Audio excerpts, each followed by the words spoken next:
Main tercabut macam ni, mungkin dia gegak ataupun dia lupa kunci. Kan? Bayangkan kita tengah bawa. Boom! Satu empat. Boom! Dua tu. Tengok kereta lah kan. Kereta apa kan? Andai kata tengah duduk top speed 200 tu. Mari tengok apa terjadi. Nampak skru ni? Ni skru ni kan. Allah Akbar. Dia datang servis. Kita akan check lah semua komponen-komponen. Skru ni kalau terjatuh dekat kena belting ni. Wah! Bunyi tu kan. Bye bye. Kepada pomen satu Malaysia kan.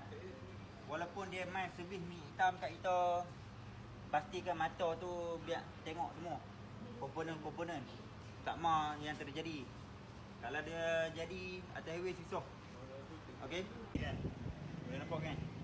Skru ni dah main tercabut macam ni, mungkin dia gegak ataupun dia lupa kunci ataupun kunci dia terkeluar sendiri. Kita kena guna ni kan, safety kan.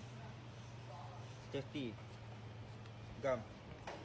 Supaya ke depan hari dia tak akan berulang lagi kan.